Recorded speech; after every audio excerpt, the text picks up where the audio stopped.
Hello, मैं आपका प्यारा कृष्णा कृष्णा भैया की ट्रिक चैनल पर स्वागत करता हूं और एक शानदार सा टॉपिक लेके आया हूं। बहुत अच्छे से पढ़ने वाले हैं इस टॉपिक को। क्लास 10th का फिजिक्स से पढ़ेंगे। कई सारी चीज़ें पढ़ रहे होंगे, इलेक्ट्रिसिटी, विद्युत धारा, और सबको जान रहे होंगे एम्पियर क्या होता है, अमीटर क्या होता है। विद्युत धारा को भी जानेंगे हम। टाइप्स ऑफ चार्ज भी जानेंगे, कैसे करके फ्लो करते हैं, बल्ब कब जलता है कब नहीं जलता है, अर्धचालक, विद्युत प्रतिरोध, सबके बारे में जानेंगे। ओम का नियम कैसे बना ये भी जानेंगे। ठीक है नहीं, सारी चीज़ों को जानेंगे हम। तो सबसे पहले मैं आपको बताना चाहता हूँ कि ये क्लास 10th का बहुत ही सरल और इम्पोर्टेंट चैप्टर है। सबको जानेंगे बहुत अच्छी तरीके से, ठीक है। तो इसलिए आपको साथ देना है, पूरी वीडियो को देखना है, एक एक बात को बारीकी से जानेंगे, पढ़ेंगे अच्छे से। ठीक है कि नहीं। प्रतिरोध क्या होता है, देखो थोड़ा जटिल सा लगता है, कई सारे कंपटीशन होते हैं उनमें बार बार पूछा जाता है। तो मैं स्टार्ट करता हूँ विद्युत धारा से। इलेक्ट्रिक करंट के नाम से जानते हैं, इलेक्ट्रिक करंट जिसे इंग्लिश में कहा जाता है। तो परिभाषा को जान लेते हैं। किसी चालक में समय के सापेक्ष चेक करना है विद्युत आवेश के प्रवाह की दर को। क्या हो रहा है, विद्युत आवेश के प्रवाह की दर को, ये इंपॉर्टेंट है। विद्युत आवेश का प्रवाह हो रहा है, उसकी रेट चेक करनी है हमें। तो ये लाइन हमें याद रखनी है। विद्युत आवेश के प्रवाह की दर को विद्युत धारा कहते हैं। सामान्यतः विद्युत धारा एकांक समय में प्रवाहित होने वाले आवेश के परिमाण को व्यक्त करती है। ऐसे भी कहा जा सकता है, विद्युत धारा एकांक समय में 1 सेकंड में प्रवाहित होने वाले समय के परिमाण को भी व्यक्त करती है। ये परिभाषा लिख लेनी है और याद रहेगी पक्का। विद्युत धारा का मात्रक की बात करेंगे तो एम्पियर है। एम्पियर इसका मात्रक होता है। और एक युक्ति का नाम बताइए जिसे विद्युत धारा को मापते हैं, वो है अमीटर। बात कर लेते हैं कि एम्पियर क्या है, तो मात्रक है। उस डिवाइस का नाम बताइए, उस यंत्र का नाम बताइए, उस युक्ति का नाम बताइए जिससे हम विद्युत धारा को नापते हैं, तो अमीटर। ए से एम्पियर, ए से अमीटर हमें याद हो चुका है, हमने परिभाषा को भी पढ़ लिया है। अब बात कर लेते हैं ये एम्पियर क्या होता है। तो एक एम्पियर का मतलब होता है, इसमें 1 सेकंड में 6.25 10 की पावर 18 इलेक्ट्रॉन्स चार्ज फ्लो हो सकता है। तो यही हमारा 1 एम्पियर के बराबर होता है। ये वैल्यू को याद रख लेना, न्यूमेरिकल पूछ लिया जाता है इससे। 6.25 इंटू 10 की पावर 18 करके, है ना। 1 सेकंड में फ्लो होने वाले इलेक्ट्रॉन्स होते हैं, यही हमारी विद्युत धारा होती है। मैं आपको पहले भी बता चुका हूँ, जब जब इलेक्ट्रॉन फ्लो होगा तो उसमें चार्ज प्रोड्यूस हो जाएगा, और जहाँ चार्ज प्रोड्यूस होने लगे वहाँ पे विद्युत धारा अपने आप स्वतः ही बन जाती है। तो ये किससे डिपेंड करते हैं सारी चीज़ें, तो फ्लो ऑफ इलेक्ट्रॉन से। जब जब इलेक्ट्रॉन फ्लो करेगा तो आवेश उत्पन्न होगा, और जहाँ आवेश होगा, चार्ज होगा, वहाँ पे विद्युत धारा बनने लगेगी। अब आगे हम डिटेल में पढ़ेंगे विद्युत धारा का मात्रक क्या होता है, पढ़ लिया ये हमने। विद्युत धारा का फॉर्मूला क्या होता है जिससे हम न्यूमेरिकल लगा सकते हैं, और कई सारी चीज़ें हैं विद्युत धारा के बारे में भी। कैसी राशि है ये, अदिश राशि है या सदिश राशि है, इसमें इसमें क्या क्या होता है, दिशा भी होती है, परिमाण भी होता है। इसको सदिश होना चाहिए, लेकिन फिर भी ये एक कैसी राशि है, अदिश है। तो विद्युत धारा को आई से प्रदर्शित किया जाता है। ये नोटेशन है, आई से प्रदर्शित करेंगे विद्युत धारा को। धारा का फॉर्मूला क्या होता है, I equal to Q upon T के नाम से पढ़ेंगे, I equal to Q upon T. तो एक बार मेरे साथ साथ बोलेंगे, I equal to Q upon T, I equal to Q upon T, I equal to Q upon T. हमने जान लिया, इसका फॉर्मूला हमें याद भी हो चुका है। तो यहीं से परिभाषा भी बन सकती है। आवेश प्रवाह की समय दर को हम विद्युत धारा कह सकते हैं। आवेश प्रवाह की समय दर को क्या कहा जा सकता है, विद्युत धारा कहा जा सकता है। मैं सर्किट के माध्यम से समझाना चाह रहा हूँ। देखिए, ये ऑफ और ऑन होगा। जब जब ये ऑन हो रहा है, देखिए ये ऑफ हुआ तो ये बिल्कुल सर्किट बंद हो गया, फ्लो ऑफ इलेक्ट्रॉन्स बंद हो गए थे। तो आवेश को समझा जा सकता है नंबर ऑफ इलेक्ट्रॉन्स, मतलब इलेक्ट्रॉन्स का ग्रुप जो बनेगा वो आवेश है। हमने इसका फॉर्मूला भी जानना है और जानेंगे भी आगे। कई सारी चीजें हैं, Q इक्वल टू एन के नाम से जाना जाएगा। तो कैसे करके फ्लो करते हैं इलेक्ट्रॉन्स, जब जब इलेक्ट्रॉन फ्लो करेंगे, इलेक्ट्रॉन का फ्लो करना ही हमारा क्या कहलाता है, आवेश कहलाता है। इलेक्ट्रॉन का फ्लो करना, कई सारे तरीके होते हैं आवेश को प्रोड्यूस करने के तरीके हम पढ़ेंगे डिटेल में। घर्षण के द्वारा दो वस्तुओं को रगड़ेंगे आपस में तो आवेश उत्पन्न हो सकता है।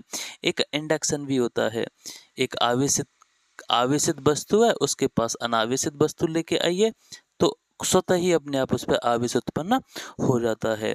ये हमारा क्या है, आवेश है ना। डिटेल में पढ़ेंगे। कूलम इसका मात्रक होता है, कूलम होता है, और ये कैसी राशि है, तो अदिश राशि है। ठीक है, दोनों की दोनों अदिश राशि हुई हमारी। विद्युत धारा का फॉर्मूला पढ़ लिया, I equal to Q upon T से।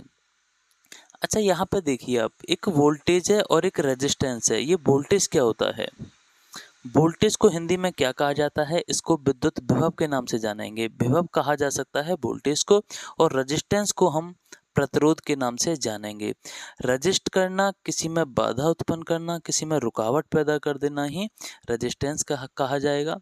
जैसे बल्ब पे भी लिखा रहता है कि इसमें 220 वोल्टेज दीजिए तो ये इतनी पावर देने लगेगा, है ना। ऐसी कई सारी बारीकी चीज़ें हम क्या है, इनमें ध्यान से देखते नहीं हैं, पढ़ते नहीं हैं, सुनते नहीं हैं, इसलिए थोड़ा अजीब सी लगती हैं, लेकिन बहुत ही अच्छी चीज़ें हैं। ये हमें जानना चाहिए, इनके बारे में थोड़ा हमें जिज्ञासा होनी चाहिए, कैसी कैसी चीज़ें होती हैं, क्या क्या चीज़ें होती हैं। तो हमने क्या पढ़ा अभी, विद्युत धारा को पढ़ा है ना। चैप्टर का ही नाम है इलेक्ट्रिसिटी। तो इलेक्ट्रिसिटी हमने पढ़ा, उसकी परिभाषा को जान लिया, हमने इसके फॉर्मूले को भी बहुत आसानी से जान लिया। I equal to Q upon T होता है। हमने ये भी जाना आवेश क्या होते हैं, नंबर ऑफ इलेक्ट्रॉन्स होते हैं, और इलेक्ट्रॉन फ्लो करता है तो आवेश उत्पन्न होगा, और जहाँ आवेश उत्पन्न होगा वहाँ विद्युत धारा खुद बनने लगेगी। चलो ये जान लेते हैं। एक तरफ से पहलवान भाई साहब हमारे इधर से फोर्स लगा रहे हैं, और रेजिस्टेंस भाई साहब उधर से फोर्स लगा रहे हैं। इनके बारे में जान लेते हैं, ये क्या करना चाह रहे हैं, चाहते क्या हैं। तो मैं बताना चाहूँगा, वोल्टेज हमेशा फ्लो ऑफ इलेक्ट्रॉन को लगातार चाहता है कि लगातार बहते रहें इलेक्ट्रॉन। वो इलेक्ट्रॉन को फ्लो करने की कोशिश करेगा, इसमें बाधा उत्पन्न करने का काम करेगा रेजिस्टेंस। रेजिस्टेंस का मात्रक होता है ओम। तो देखिए, एक मान लीजिए एक सड़क है, रोड है, तो उस पे क्या है, बीच बीच में ब्रेकर लगा दिए जाते हैं। तो ब्रेकर का काम होता है कि जो भी चल रहा है उसमें थोड़ा रुकावट पैदा कर दो, जिससे कि एक्सीडेंट ना हो। ठीक उसी तरह से हमारा क्या होगा, रेजिस्टेंस होगा। तो बहुत अच्छे से जान लिया हमने विद्युत धारा के बारे में, है ना। तो कई सारी चीज़ें हैं जिनको और बेहतरीन तरीके से पढ़ेंगे। प्रतिरोध के बारे में, इसकी परिभाषा क्या होती है, वोल्टेज के बारे में, विभव क्या होता है ना। और कई सारी ऐसी चीज़ें हैं जो हमें बहुत ज़्यादा परेशान करती हैं, जैसे कि विद्युत शक्ति के न्यूमेरिकल्स, और दूसरा विद्युत ऊर्जा के भी न्यूमेरिकल्स। इनको जानेंगे बहुत अच्छे से। सारी चीज़ें बहुत अच्छी क्लियर होंगी। बस एक ये है, आपको नोट्स बनाते रहना है और साथ साथ सुनते जाना है बहुत आराम से।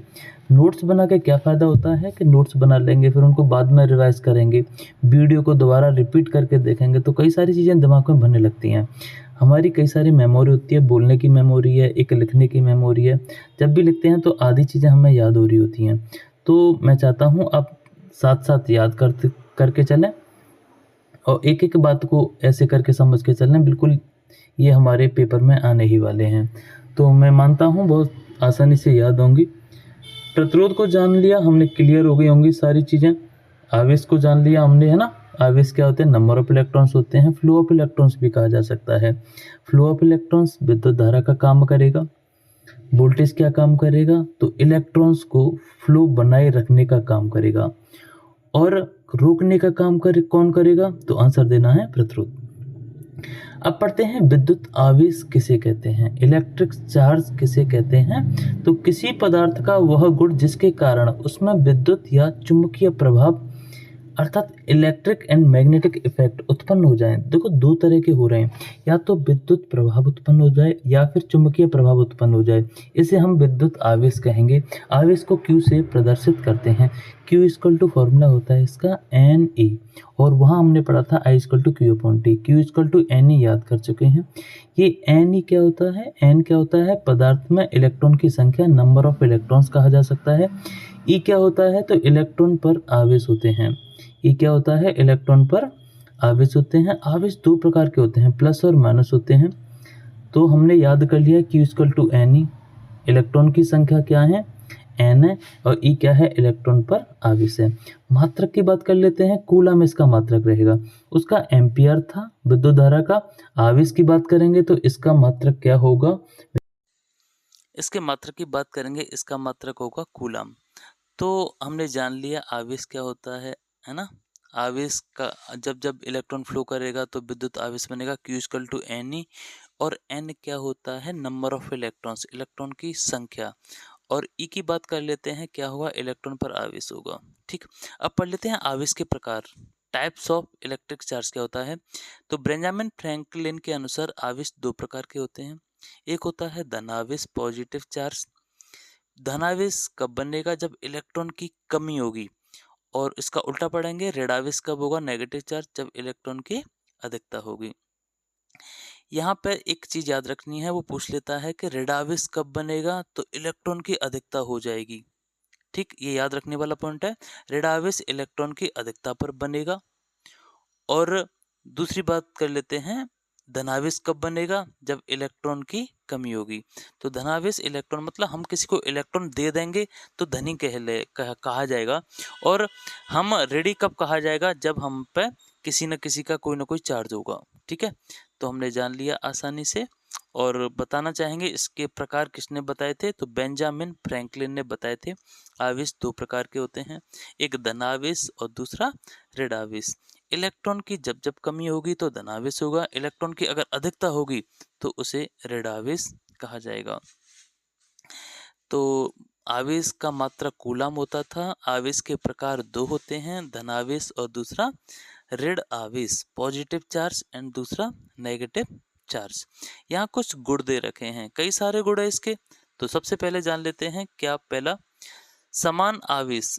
जैसे मैं बताना चाहूँगा, जैसे मैग्नेट में होता है, चुंबक में होता है, आपने देखा होगा जब समान समान होंगे तो रिपेल करेंगे और असमान होंगे तो एक दूसरे की तरफ अट्रैक्ट करेंगे। तो ये वही है, समान आवेश अर्थात धनावेश धनावेश या ऋणावेश ऋणावेश प्रतिकर्षित करते हैं।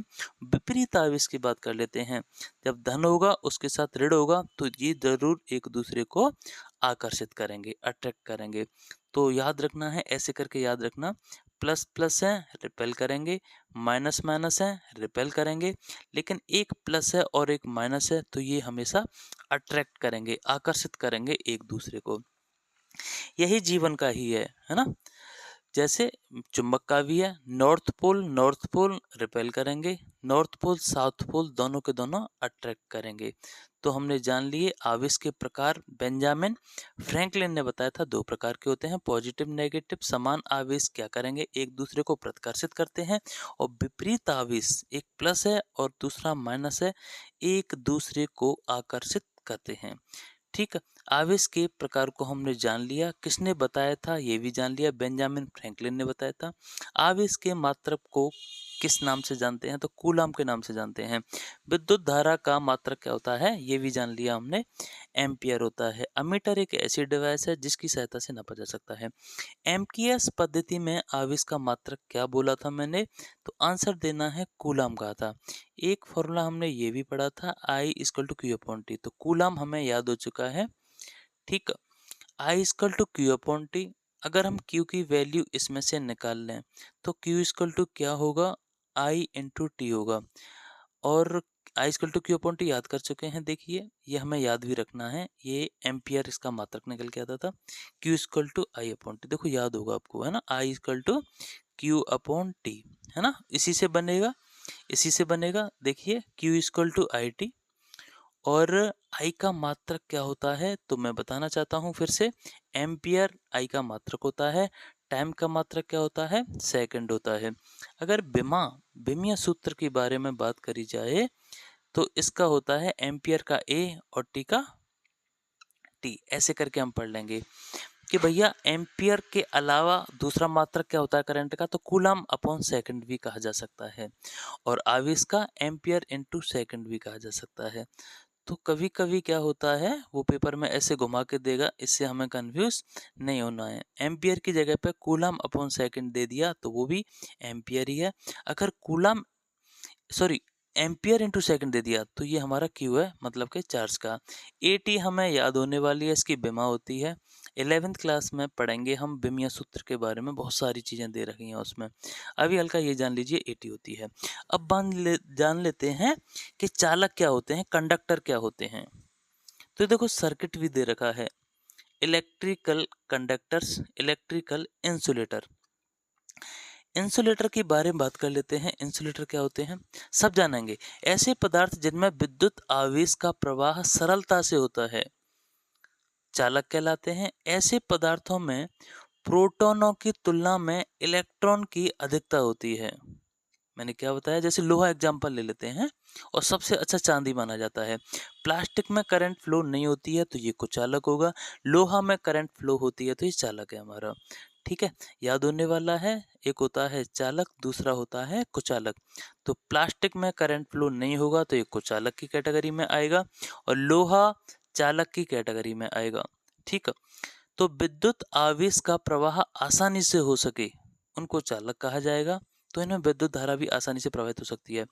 ऐसे पदार्थों में प्रोटॉन की तुलना में इलेक्ट्रॉन की अधिकता होती है। सभी धातुएं, मेटल जो भी होंगी, लवण होंगे, ये जलीय विलयन के चालक होते हैं। सबसे अच्छी मैंने बताया अभी, चांदी सर्वोत्तम चालक है। यहाँ देखो कई सारे एग्जाम्पल भी दे रखे हैं, तो हमें याद हो चुका है मेटल, लवण आदि के जलीय विलयन, ये सभी चालक का काम करते हैं। ठीक है, चलो एक दो एग्जाम्पल और ले लेते हैं। देखिए ये इलेक्ट्रिकल कंडक्टर दे रखा है, ये बल्ब जल रहा है, और इंसुलेटर में बल्ब नहीं जल रहा क्योंकि यहाँ पे वुड ले रखी है हमने, लकड़ी ले रखी है, और लकड़ी में क्या है, ये इंसुलेटर का काम करता है। करंट फ्लो नहीं होती है क्योंकि इसमें चार्ज नहीं होता है, इलेक्ट्रॉन्स नहीं पाए जाते हैं। जिसमें फ्री इलेक्ट्रॉन्स पाए जाएंगे वो मेटल होंगे, और इनमें आसानी से आवेश को प्रवाहित किया जा सकता है। ये एग्जाम्पल और भी हैं इसके, तो एग्जाम्पल के बारे में बात कर लेते हैं।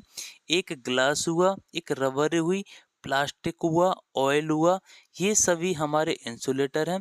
कॉपर के बारे में बात कर लेते हैं, गोल्ड के बारे में बात कर लेते हैं, सिल्वर के बारे में बात कर लेते हैं, सी वाटर, है ना, ये बहुत अच्छे चालक होते हैं। तो सबसे बेस्ट चालक की बात करूंगा तो चांदी है।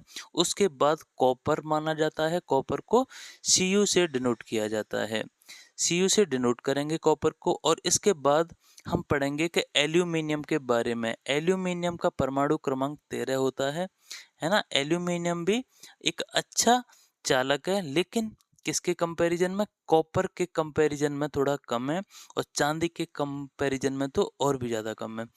तो बेस्ट मानी जाती है चांदी।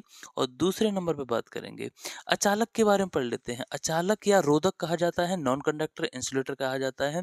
विद्युत आवेश का प्रवाह सरलता से नहीं होता है, अचालक या रोधक कहलाते हैं। इन पदार्थों में मुक्त इलेक्ट्रॉन की संख्या लगभग नगण्य होती है, 0 होती है। ये हमारे क्या हुए, ये हमारे इंसुलेटर हुए। तो आज की वीडियो बहुत पसंद आई होगी। बहुत बहुत धन्यवाद आपका समय देने के लिए।